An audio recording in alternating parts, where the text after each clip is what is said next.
I'm really excited to have a new set of people to talk to about some of the fundamental things we need to know in making steel castings. So I'm really delighted to have Will Tinker, Jerry Thiel, and Joe Munsa working with us to really make things happen. We had a really delightful time talking about 3D printing and how that affects making molds and cores. I hope you enjoy this video, and please let me know if there's other topics you want us to discuss or other subjects that we need to cover. Look forward to your comments and your feedback. Thanks for watching. I'm deeply involved in DoD. Everybody's fired up about additive manufacturing. For 5 years, I've said that voxel jet and X1's equipment is really helpful, and that additive is really powerful for making castings more attractive, because new engineers can design 3D geometries to do function without making them out of erector sets or Legos. And so it's really helpful for us, but the equipment's really expensive and it's really a barrier. And my sense was always that the equipment should cost probably 1/5 as much as it costs, if not 1/2. So to expand on the question one more little time, those companies which I believe are charging far more than the equipment should cost are in financial trouble. So is that because they made it so expensive they can't sell the equipment? Or is that because there's some technology barrier where it's just a lot more expensive to make 3D printers? And so that's the barrier. And is the barrier to entry remaining a patent that hasn't expired and their ability to enforce their intellectual property? Or are there other reasons that other people haven't gotten into the business of making 3D printers for sand? There are a series of process patents out there right now that have patented the printing process to an unbelievable basic degree. If you go out and you get a bucket of aggregate and you get a jiffy mixer with a drill and you get a bucket of activator, you put some activator in that sand and use your jiffy mixer to mix it around, and then you take a hand trowel and you spread a layer out on your garage floor. Then you walk over to a binder bucket, pick your binder, get an eyedropper, and you drop droplets in a pattern on that activated sand. And then you come back and you put another layer and you put another layer of droplets and you create a 3D image that way. You have violated that patent. And Well, that patent exists for resin systems that aren't even printable yet. Right. And I would say, and I would agree, that's my understanding too. The other, I think, problem is some of the limitations of the printers that are available today in the process limits the chemistry that you can use even in the industry. So if you look at it, almost all of the printing done today is with furans, with purple alcohol-based systems. Sure. Why? Because the binder is relatively thin and the catalyst is relatively thin. So if you don't hit certain viscosity profiles of either too thick or too thin, your printing becomes a mess. You get striations, you get drippage, you get all these things that are undesirable. So to some degree, it's, I don't think most of the suppliers have a printer. So we can't even do development to try and do other binder systems. And the current technology today, I believe, limits what you can and can't do from a chemistry standpoint, on a lot of it on a viscosity, how thick or thin the material is. Do the binders coverage also cover things like silicate? Because a lot of people are printing the ceramic shell material now. Is that covered by those patents as well? No, silicate is prior art. Those patents, there were patents on that process, but they expired a long time ago. Okay. So just about every material that you can think of is covered by the patents. A lot of those patents will be pretty much gone by next year, but there is some key patents that are so general that they were just renewed a few years ago that really strangle the OEM market in producing a better, cheaper, faster technology. So we will have, what we're going to have is an invasion of the Chinese. I will let you know that right now. We've been contacted a few times. They are just waiting to be able to come over to North America and sell their product. And when they come over in such a force, it's going to be very difficult to afford to sue everyone. The interesting thing about, and I read this about the consolidation of the additive manufacturing companies. Everyone wants to buy everybody else because they feel like they're at the precipice of adoption of the technology. So they want to be prepared with as many technologies as possible. But none of these places are making any money at all. Wow. Well, I don't believe X1 has ever made any money. I know the VoxelJet hasn't. VoxelJet's stock went from a high of $30. They may be at 75 cents right now. That is right before they bring out a brand new technology, a brand new printer. And then you look at it too, a lot of times if someone buys equipment to maintain a warranty, they're required to buy the consumables through the manufacturing of the equipment company.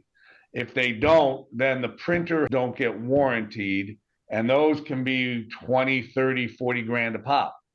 Yeah, I know, Jerry, you did quite a bit of work on looking at alternative consumables.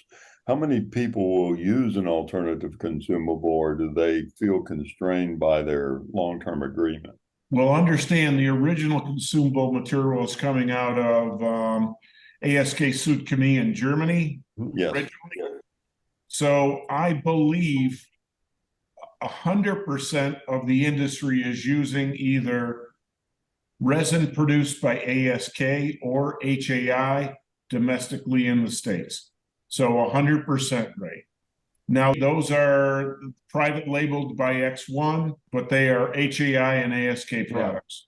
Now, Okay. when you get into the inorganics, that there are some other people in that space besides, us and the big guy. So that is also out there. But with the furan technology and the alkaline phenolic technology, that's pretty much it, I think. Wow. I haven't really seen, I haven't seen anything of what's supposed to be the new version of the sodium silicate. Yeah. IOBs. And I don't know if that's ASK's, Joe, or if that's.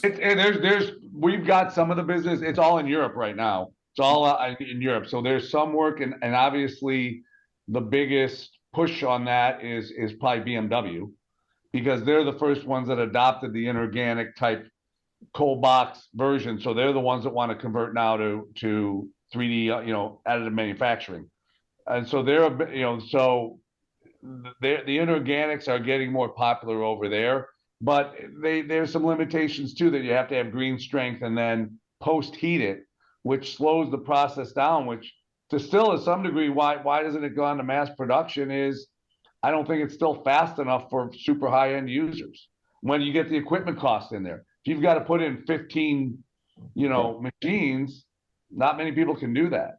Yeah, I think the one thing that we need to realize about additive manufacturing, 3D sand printing, is, I don't know, 80-90% is being done by half a dozen different companies. Yeah.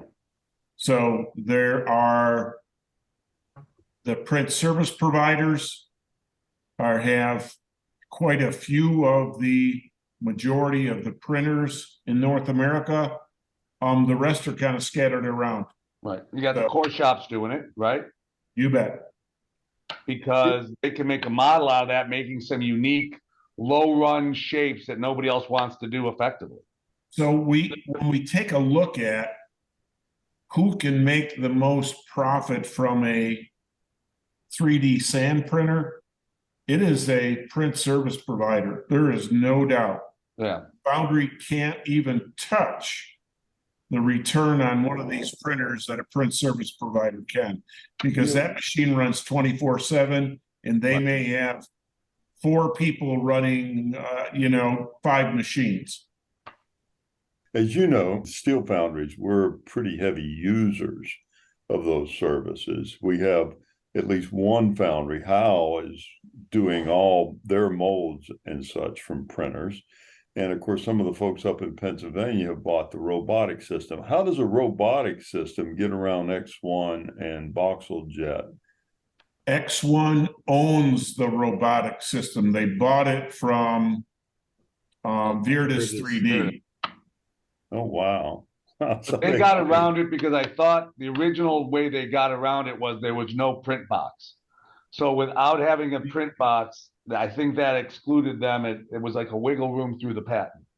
The other way they got around it was they were using a dry material. So the material was pre-activated with a strong acid, dried, and then spread dry.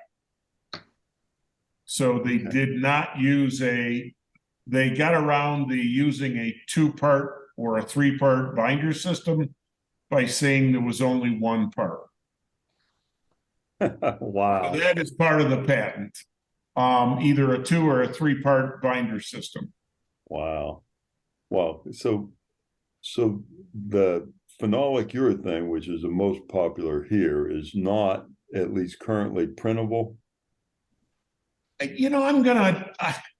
can be, but if there was enough interest from either a resin manufacturer or a printer OEM, yes, it is possible. right. How do you were talking about getting to the high volume production. I worked at Saturn, as you know, for a year. And we were the smallest credible production unit to make a full car set. And so we could make 250,000 cars a year, which meant that we had to make a car a minute. So if you needed 10 parts, you had to make them in 6 minutes, because or 6 seconds, because you had to make a car a minute. How in the world do you ever get a printing system to work in an automotive volume shop? Well, I think some of the high production cores are camshaft cores. Yeah. And they are made 10, 15,000 in 24 hours. So, and when you have, say, 3 or 4 of these printers that are doing this dedicated core production, you can keep up with it. It's just a slice of the production. I think with the where technology is today, you'll not see a family box of a whole, cylinder head or engine block being done 3D, because with the pace that it goes today, you need such a big piece of equipment or so many of them. I don't know if there's a return on investment. So both Humtown and Hoosier have contracts for over 400,000 cores. Wow. Serial basis. Yep. 400,000 a year, a month? Yes. 400,000 a year. Over that. Yep. Wow. So serial you're making little stuff in a big box. So the interesting thing about that is the automakers would rather purchase those cores than purchase the equipment and make them themselves. Sure. Oh yeah, absolutely. Oh, sure. And the only way that a print service provider can do that is have redundancy in their machines. Because if there's one Achilles heel to this technology, it's how many people can service this equipment. And there's really not enough. Not when you're running it 24/7. Right. Sure. And the print head is the bottleneck, right? That's No. what goes down. There's a lot of factors in a operation of machine. The axis is only good for so many hours. The mixer, Right. the recoder, all those parts wear because you're running sand through them. But those parts, you can, if you have a good PM program, you can do some predictive after so many hours, those things should go down. To me, the print head is the wild card that, if your filter clogs and all of a sudden you get 5 micron, you're going to plug your printer head. We've got SEMs of clogged print heads, and that'll shut the whole thing down. Well, And if you're running unattended, understand. I've heard a lot of that. I think the biggest issue that X1 had was when they went and they changed to the new version of the print heads. They never checked with Fuji, who was producing those, and the binder actually ate up the print heads, destroyed them, and they had $1 million in warranty costs. And I know that they went to the resin suppliers and said, hey, must have been your fault because you provided the resin. well, but and I'm not, again, I'm a resin supplier, but I would look on the other flip side. We know, especially furans, they polymerize over time. So if you let your stuff sit, you will get kettle flake over time. That's inherent with any furan technology. So it really comes down to what is the filter technology that you're going to use to ensure you keep anything out of that print head. Understood. And we were using 1 microns. Right. Yep. And I don't know what the resin industry for a time. I think that JI started to, I don't know about ASK because you guys don't share any secrets, but I do have some secrets. It's, the technology was started with 10 micron filters, and that was easy, right? We filtered down to 1 micron, never had a problem with plugged print heads. Right. Okay. With the exception of 2 things, extenders and elastomers, The plasticizers. Plasticizers. So let me ask another really ignorant question. What kinds of sand can I use? Do I have to use round grain? Do I have really tight controls on how big it is? Can I use any kind of stuff from the back lot? How restrictive is the sand in terms of type of sand, size of sand, shape of sand? From my perspective, it's the type of sand. Lake sands, for instance, just inherently, you need typically in a furanic system a higher level of catalyst. You need more reactivity to drive those at the same rate. There is a limiting factor on the machines of how much catalyst you can add to drive that reaction. So lake sands are typically been a challenge and have not been used. They've all been the high purity silicas. And Joe, the one question I'd have for you, and I will tell you that we have done research to do both phenolic urethane reclaimed ceramic sand and to do lake sand very, very effectively, okay? It's a 2-step process. It's a really kind of a pain. One of the issues is, what's the benefit? If you use lake sand, it's cheaper than high-grade silica. Is it? Because lake sand in Iowa or something that has to be freighted in on a train is more expensive. Okay. So it really is a regionally available. Might be a reason. I can tell you we've been requested from a few people to work on that exact scenario. I know exactly who you're requesting from. And for some reason he doesn't have time because he's so busy to actually run the product. Right. So it's a challenge. And can you pre-treat the sand to get there? Sure, but then your cost advantage goes away. That's correct. It's really, in any of these scenarios, for anybody trying to do this, the question is what's my cost versus the alternative? So I think the answer to the question is we printed everything down to 45 GFN sand up to 140 GFN sand.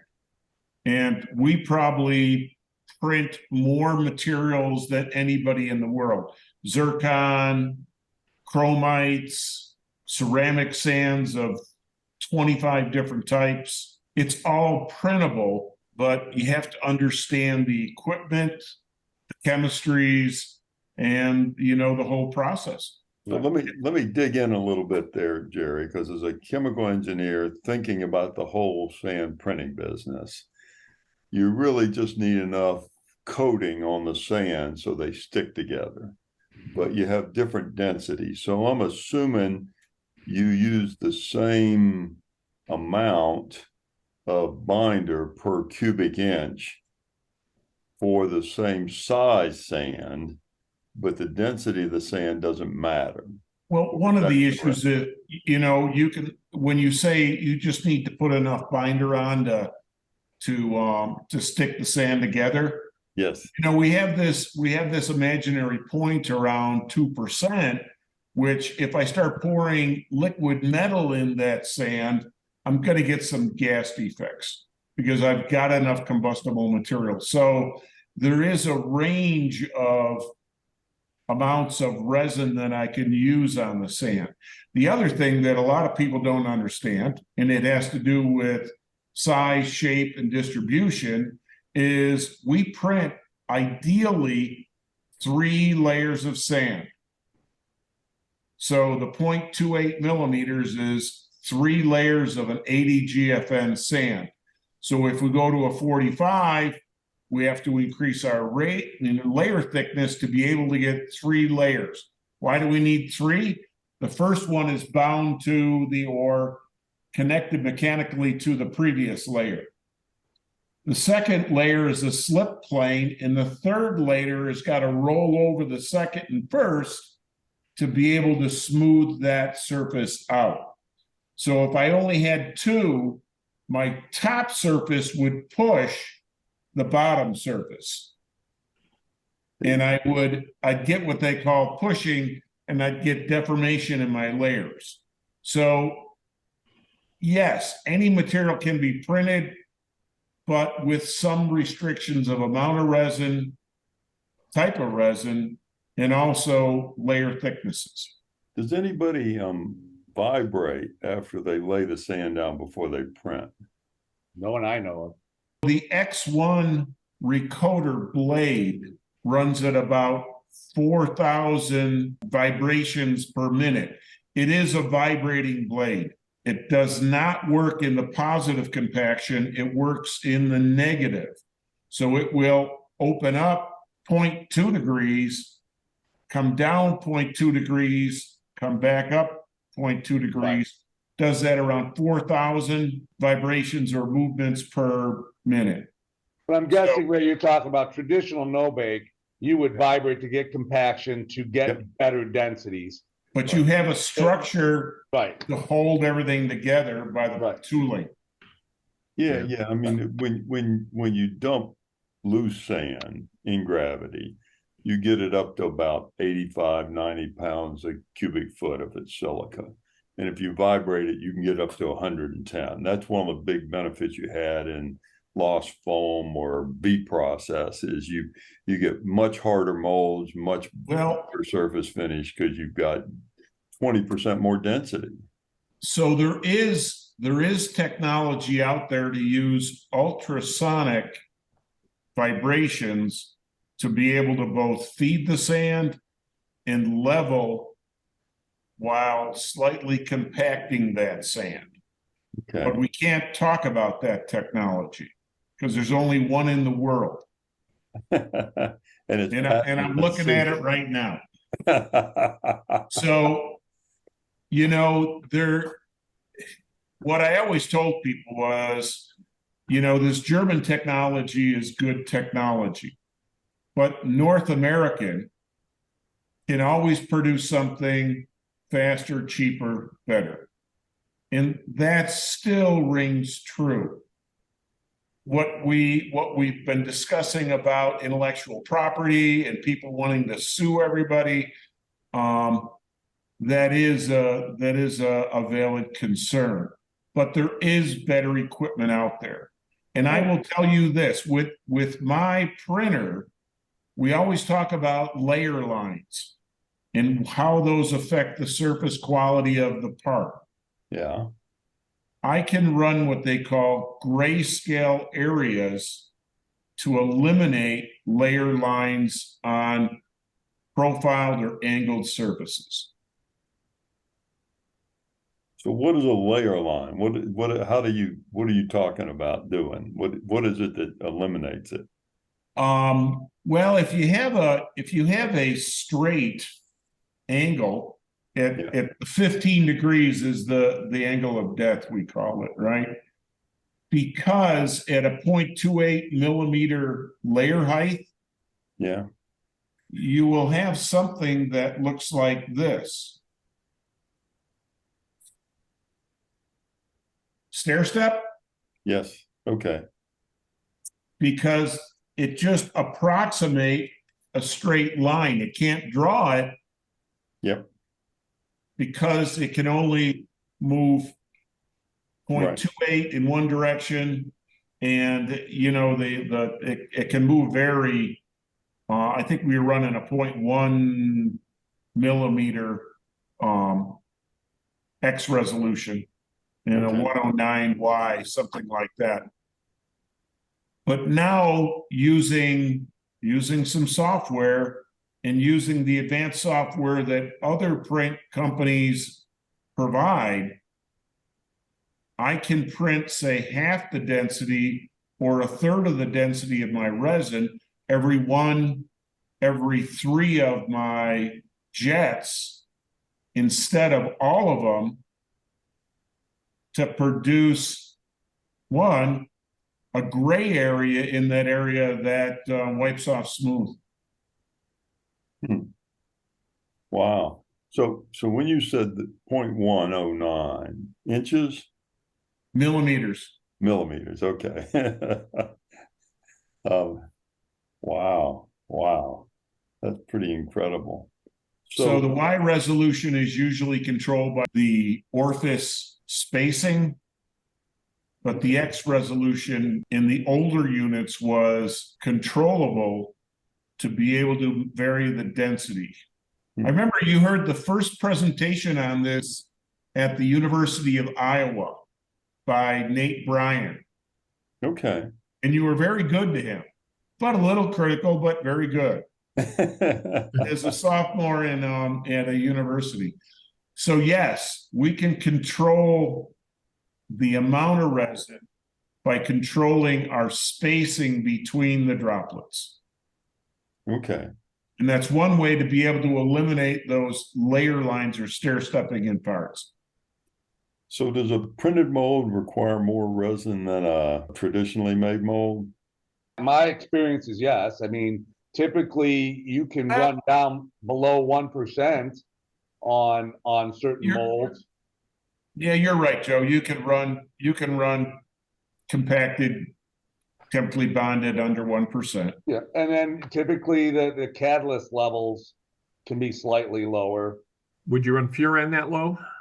Yeah, I've seen some people making not huge molds, but smaller ones. Yeah, you can run at 0.95. We've seen people run with 30% catalyst based on binder. Wow. I mean, the bigger guys will probably 1, 2, 1, but I mean, typically, you go in printing, they're at 2.5%, right, Jerry? No, we're most of the time any place between like 1.3 and 1.75. Okay. There is some printers, one of the unique things in the industry is when X1 introduced this technology, they also introduced an entirely wrong way to measure the LOI. So because we're using furan, right? And what do we reject in the polymerization of furfural alcohol? Water, right? Right. So why don't we dry the samples before we take an LOI? And the reason we don't do that is because you boil off all the volatile organic compounds along with the water. Right. So when these people are reporting a 1.2 or a 1.3% resin in printed sand molds, they're actually closer to, 1.7, 1.8, 1.9. So in terms of that, does anybody use reclaimed, mechanical or thermally reclaimed sand to print? There's a foundry in Indiana that is 100% printed, and they are 100% thermally reclaimed. Yeah, Kimura. Yep. They're using a ceramic bead. Yeah, it's a ceramic sand, but they are 100% thermally reclaimed. Wow. Now, 95%. There's a little bit of new sand they have to put in to make up for loss, but Sure. 98%. So reclaim in 3D sand printing is a little bit misunderstood. There is what we call reused sand, which is vacuumed up. It has been treated with sulfonic acid, but it is not bound with furfural alcohol, doesn't never polymerize. So then we just vacuum that up. We can use about 35% of that back into the system. Now, if you're running a 65% box utilization of printed sand inside a box, then that 35% is just equity, right? It just you just print over and over with that. We found when we went higher than 35%, we had what we called a chromatograph effect, where some of the solids of the furfural alcohol were getting drawn into the surrounding sand. And if we used more than 35% back into the printer, it would dramatically affect our tensile properties. Do you get like a leaching effect? Yeah. Yeah. Okay. If you can think of a chromatograph where different molecular weights come out at different distances from your deposition point, I think the same thing happens with the furfural alcohol. Sure, we tend to treat fluids and liquids like they're uniform, no matter how far they travel. And some of it travels faster than other of it does. So you do get that chromatography kind of effect a lot of times, yes. Ceramic sands, you can print them. Very effectively. Are there any challenges using the ceramic sands? Well, foundries that are running a phenolic urethane no-bake system with ceramic sands and then try to thermally reclaim that to run in a furan-based printer have difficulties. Okay. Yeah, it's always a struggle if you're going to mix chemistries in binder. Furans are an acid-based reaction. Phenolic urethane is a basic reaction. So you start mingling those, and whether it's 3D printing or any system, you adversely affect your cure speeds, either by speeding them up or slowing them down, depending on which way you're going. We were always taught not to mix acid-based with basic activated resin systems. Anybody using the alpha set kind of system? Oh, the alkaline phenolics? Yep, alkaline phenolic, yeah. Yeah, because again, a two-part system.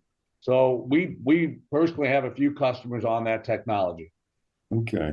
Why would they use that? I mean, historically, people use that system because you're making big molds. Right. And phenolic urethane locks the pattern in, so it's a pain in the butt to get out. So at least in the steel foundry world, there were a few really large casting people that used that system, but it wasn't commonly used. Not here in North America. If you look at alkaline phenolics in Europe, especially in the UK and most of Europe does not use phenolic urethane on no bakes. They will use furan and they'll use the ester alkaline phenolics. Pepset or phenolic urethane, when it was introduced over there, it was not introduced correctly and people got soured to it. They didn't like the smoke. And if you look at the dynamic, very little phenolic urethane used in Europe. I mean, there are some, Spain's probably an exception, but very little used over there. North America, it's opposite. And a lot of that had to do with work time, strip time, and productivity needs. So you look at furans, work time, strip time is, you're probably 25% of your time is, 30% of your time is work time, then it's 70% is to strip time. Phenolic urethanes are the other way around. So you have a lot of time to work with it, and then they go off and you can strip the mold and move on. Okay. But in Europe, they just never adopted that. They still a furan and alkaline phenolic. So why would they use it here? The folks we had using it, they found they got better definition on some very tight, and I don't know if it was flowability of the sand. Okay. I don't know the exact reason, but it had to do with definition on the casting. Huh. That's interesting. I mean, we had a couple of people when it first came out that thought that it was the best thing in the world. Now making valves and pumps, but Right. it never really, other than a few of the large places, stayed with it for a while. It's tough to reclaim too. Yeah. Because Yes. they're mostly sodium and potassium based. That'll Correct. build up on the sand, and unless you want to do wet scrubbing first, it's tough to get the salts off. Well, or use a additive Yeah, before your thermal reclaim. yeah, pozzolanic cement, something like that to tie it up. Yeah. I just did a thermal reclaim LOI test for not for a customer, and it's an alkaline phenolic foundry, and the sand fused in the cups in the LOI oven. Yep. Well, when we talk about materials and we talk about resins and we talk about making castings with those, right? And I put some thought into this, and what the heck is Ray going to ask me? The center point of the sand is probably one of the most important characteristics of a molding material, which can either make it performance superior or it can just ruin the whole foundry. So why did we stop measuring that? I've got the old tech reports in Steel Founder Society, and back in the 50s and 60s, Did you ever take try that goofy looking cone and put it in a furnace and see when it bent over. That's a pyrometric cone. PCE, and it doesn't. The Pyro- PCE tells you when it fails. Right. Well, It but doesn't- look at most foundries. Why don't we test anymore? Because a lot of places don't test at all. You ask them when the last time they calibrated a mixer, it's like, oh, I don't know, 2-3 months ago. So I think as everyone's gotten so cost conscious, what was one of the first places that people kind of drew back on it was quality. And so you look at some of the quality departments, it's one person in an entire foundry. Wow. Well, because we're- the foundry guys, when we talked about mixers, they were talking about at least checking the calibration once a day in the morning. Shift. Yep. Once a shift, doing something like that. But you're saying now we're using smart mixers that can be done easier than it could have been in 20 years ago. Right. Yeah, the smart mixers, we had a discussion about that, and their observation correctly is that we've been so poor for so long, we haven't bought those mixers yet. So Will's got a big business ahead of him whenever we get enough money to buy the new mixers. Well, I can tell you, my most technically sophisticated machines are not sold in this country. They're sold in Mexico. right. I've tried to tell, this is sort of, I was telling the NIST group yesterday, which included some DOD people, that if you want steel castings to be higher in quality and lower in cost, you need to make public policy so that we become extraordinarily profitable. Until we're profitable, we're not going to get better, and we're not going to get more productive. Right. There's no money. There's no money to invest. Well, but even so, I mean, with new technology, people aren't going to invest unless they're at a point where they're going to recapitalize their foundry. Right. Why hasn't inorganic taken off here? There's a number of reasons, but inorganic for high production is because if I have 200 core machines and I've got to retrofit them all or buy new ones to go to inorganic binders, I'm not going to do that till an OEM forces me to do it. Yeah, Bill. And I have to be capitalized. Bill Smith and I used to talk about that when he was trying to expand Hensley. Right. And he was looking at going into chemically bonded instead of green sand and changing the equipment. But they owned all of their own tooling. Right. And when he looked out and said, my entire investment's in this tooling, And if I don't buy the same equipment I have, I can't use this tooling. I Right. can't afford to change. Right. I mean, there's people that want to change even in chemistries within, if you're using a phenolic urethane or an epoxy acrylic or some other system, and they've put in all their shrink factors.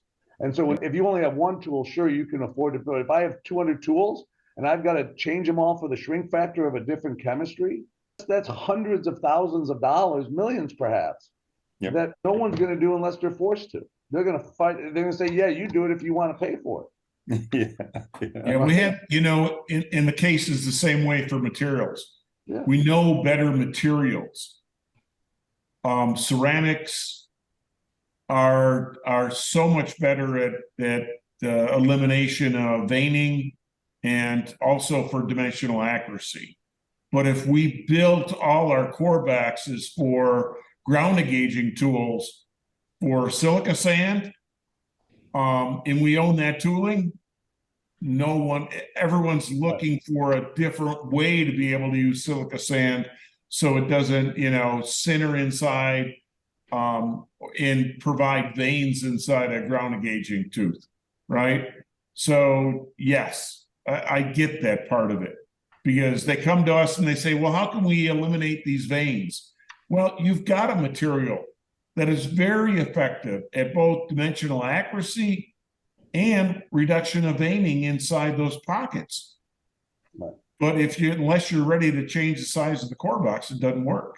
Right. And Ray, to your point, if they're not profitable, there's no chance. Some of the smaller to medium sized family-owned foundries, I mean, they're trying to do things with duct tape and baling wire just to keep things going.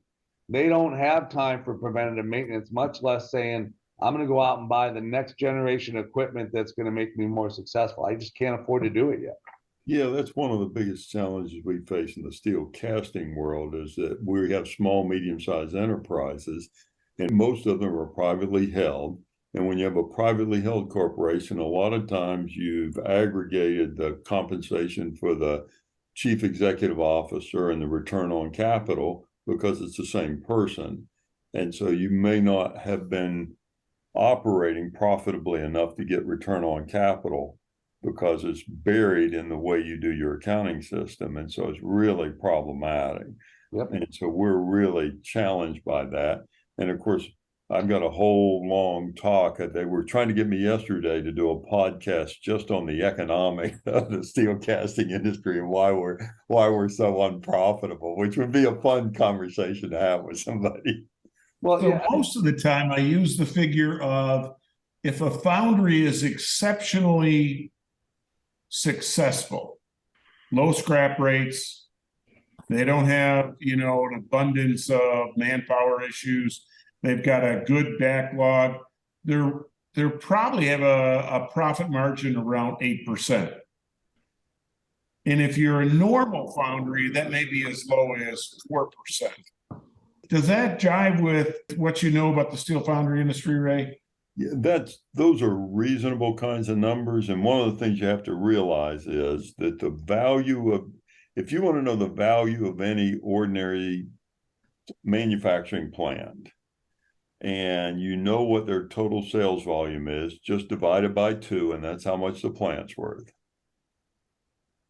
Pretty much.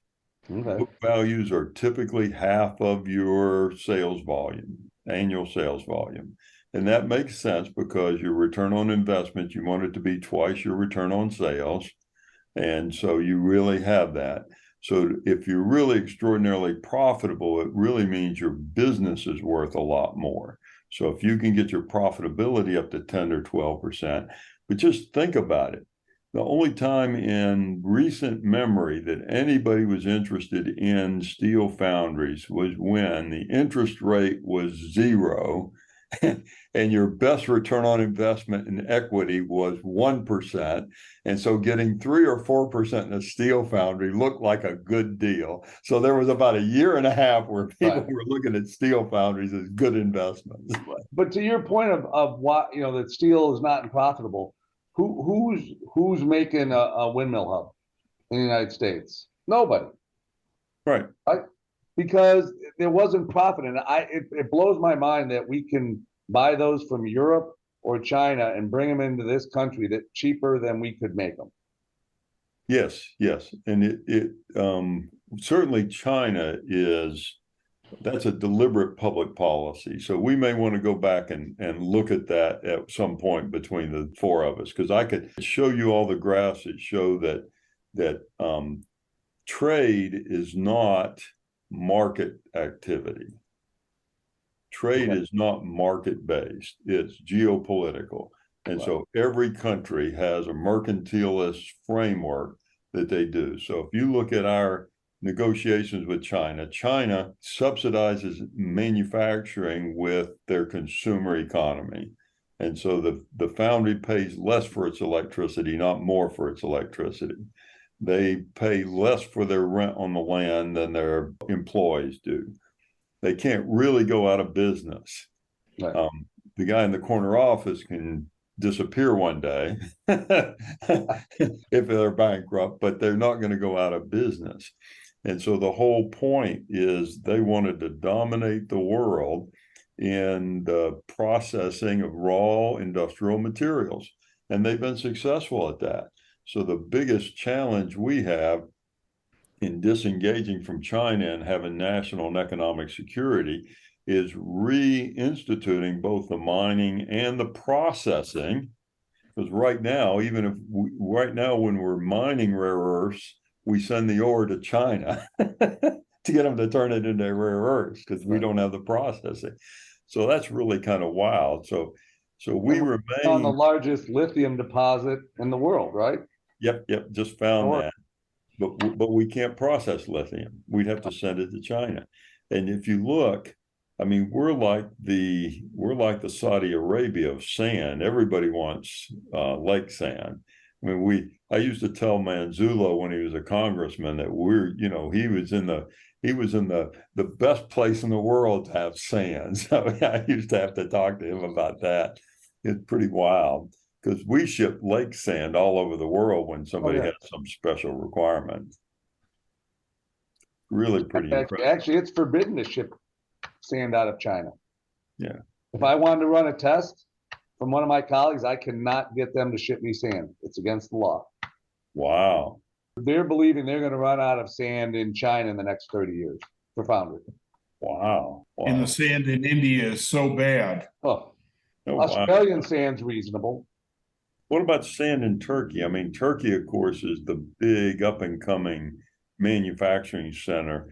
In many ways, they're almost a complete parallel to Mexico. Young workforce, highly educated, interested in manufacturing. Yep.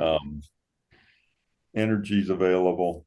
And just like Mexico, if they could get people to run the country that were relatively honest, they could really go dominate the world.